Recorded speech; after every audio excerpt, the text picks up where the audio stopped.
Hi, this is देव। और इस video में हम लोग बात करने वाले लिफ्ट से रिलेटेड कॉन्सेप्ट्स के बारे में। उम्मीद करता हूँ इस वीडियो को देखने के बाद आपके कोई भी कॉन्सेप्ट लिफ्ट से रिलेटेड गलत नहीं होंगे और सारे क्वेश्चन आसानी से हो जाएंगे। तो आपको बहुत कुछ सीखने को मिलेगा, बने रहिए हमारे साथ। उससे पहले आप लोग पीछे वाले वीडियोस देख चुके होंगे जहाँ पर हम ये हमारा आखिरी टॉपिक है पहली यूनिट का। सॉरी, दूसरी यूनिट का हमारा आखिरी टॉपिक है। इसके बाद अगले टॉपिक्स हम लोग सीखेंगे।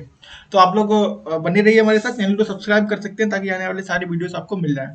देखिए, लिफ्ट को शुरू करने से पहले आपको एक बेसिक सा कॉन्सेप्ट आना चाहिए कि द्रव्यमान और भार में क्या अंतर है। हम लोग पहले भी इस बारे में काफी बात कर चुके हैं, लेकिन एक बार फिर अगर आप लोग नए हैं तो आपसे एक बार फिर से डिस्कस करता हूँ कि द्रव्यमान को एक्चुअली में हम लोग प्रकट करते हैं एम से, और जो हमारा भार होता है वो होता है डब्ल्यू में। द्रव्यमान का, किसी भी वस्तु का द्रव्यमान कहीं भी नहीं बदलता। मतलब अगर पृथ्वी पर, चंद्रमा पर, मंगल पर कहीं पर भी हो, जो द्रव्यमान है वो उस वस्तु का हमेशा चेंज रहता है। लेकिन भार बदल जाता है क्योंकि हर एक जगह पर गुरुत्वीय त्वरण अलग अलग होता है। अगर पृथ्वी की बात करें तो पृथ्वी पर जो भार होता है वो एम जी होता है, और ये भार ठीक उतना ही होता है जितना कोई भी वस्तु अपने द्रव्यमान द्वारा पृथ्वी पर नीचे की तरफ ताकत लगाती है और बदले में पृथ्वी ऊपर की तरफ प्रतिक्रिया आर देती है। तो मतलब कि आर बराबर एम जी होता है जब हमारी कोई भी वस्तु पृथ्वी पर रखी हुई होती है। लिफ्ट के केस की बात करें तो देखो, मान लो ये हमारे पास कोई लिफ्ट है।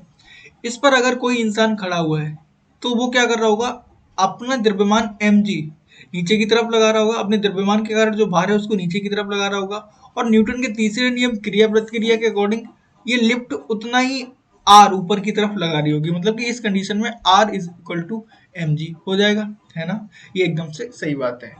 अब एक कंडीशन ये हो सकती है कि ये लिफ्ट ऊपर की तरफ जा रही है। मतलब क्या, थोड़ा एकदम से ऊपर की तरफ ये लिफ्ट जा रही है।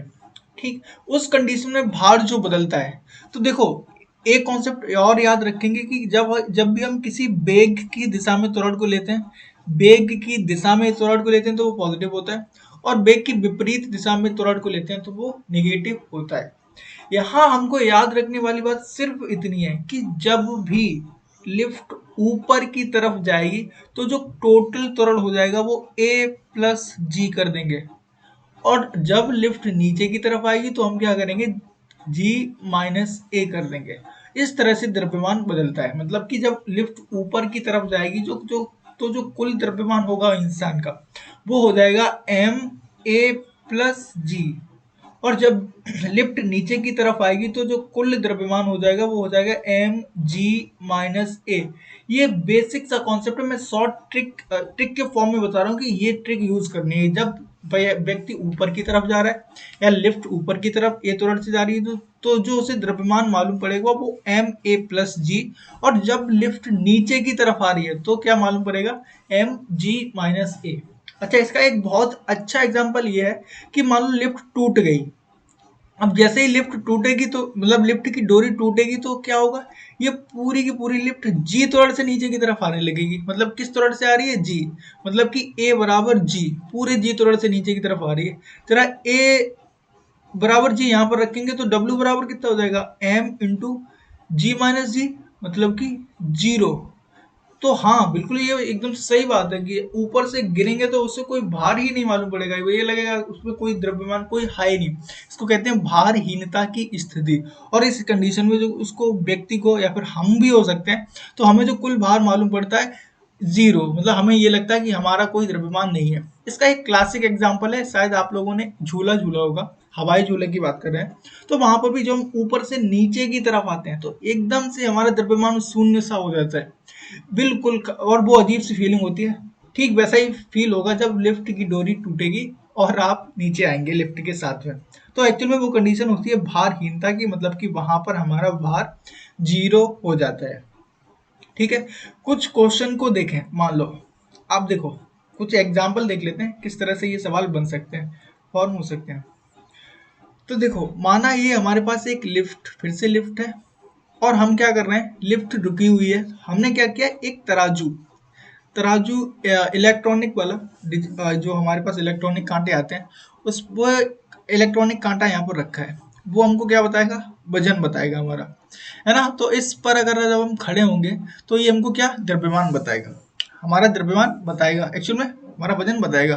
ठीक, तो वजन का मतलब भार हमको बताएगा। तो जब इस मान लो इस तराजू पर हम खड़े हुए हैं तो यहाँ पर हमको पता चलता है कि ये जो रीडिंग दे रही है वो 60 की दे रही है ना। 60 किलोग्राम हमारा द्रव्यमान है।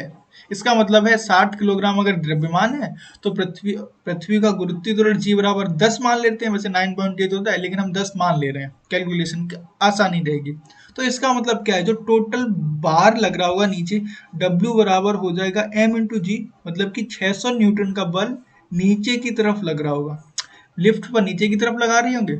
और क्योंकि हम वहीं पर रुके हुए हैं, इसका मतलब ये तराजू है ना, ये भी हमारे ऊपर 600 न्यूटन ऊपर की तरफ लगा दे रही है, इसीलिए दोनों चीजें बैलेंस है। अब मान लेते हैं कि अचानक से क्या हुआ, ये लिफ्ट 2 मीटर पर सेकंड के त्वरण से ऊपर की तरफ जाने लगी। क्या?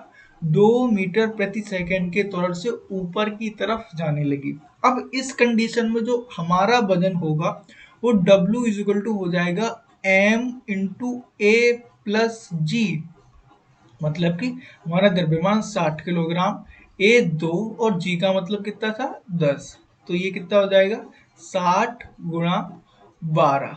इस तरह से ये बदलता है। और अगर यही कंडीशन क्या होती, नीचे की तरफ अगर ये त्वरण मान लो 2 मीटर पर सेकंड के त्वरण से नीचे की तरफ आ रही होती तो क्या हो जाता हमारा द्रव्यमान, तो हमारा सॉरी भार क्या हो जाता है, W बराबर m इंटू जी माइनस ए, है ना। तो इस कंडीशन में जो हमारा भार मालूम होता वो 60 गुणा 10 - 2, मतलब कि 60 गुणा 8। इस तरह से ये सवाल हमारे होते हैं। तो ये एक बहुत ही बेसिक सा कॉन्सेप्ट है कि जब लिफ्ट ऊपर की तरफ जा रही है तो सीधा सीधा त्वरण को जी में जोड़ दो, और जब लिफ्ट नीचे की तरफ आ रही है तो त्वरण को जी में से घटा दो और हमको द्रव्यमान मिल जाता है। अब यहाँ बहुत सारी वैरायटी बन सकती है कि कितने त्वरण से ऊपर ले जाएंगी डोरी ना टूटे, है ना। वहां पर हमको लिफ्ट का द्रव्यमान दिया होगा, इंसान का द्रव्यमान दिया होगा। या फिर इस तरह से बन सकता है कि एक लिफ्ट है वो इतने मीटर प्रति सेकंड के सेकंड स्क्वायर के त्वरण से ऊपर की तरफ जा रही है, तो इस कंडीशन में व्यक्ति को अपने भार में कितनी अधिकता मालूम पड़ेगी, मतलब अपना भार कितना बढ़ा हुआ मालूम पड़ेगा। इसका जस्ट अपोजिट ये हो सकता है कि इतने मीटर पर सेकंड के त्वरण से नीचे की तरफ आ रही है तो अब उसके अपने भार में कितनी कमी महसूस होगी, है ना। तो इस तरह से वेरियस से क्वेश्चन बन सकते हैं, लेकिन आपको जो याद रखने वाली बात ये है ना, ये सिंपल सी ट्रिक है, बहुत इजी सी। तो इसको आप यूज करेंगे तो कहीं भी कोई सवाल नहीं होगा। आगे जब हम लोग प्रैक्टिस करेंगे तब इसके बारे में डिटेल में देखेंगे किस तरह से क्वेश्चन फॉर्म होते हैं। तो ये बेसिकली शॉर्टकट थी। आगे के लिए आपके लिए बेस्ट ऑफ लक।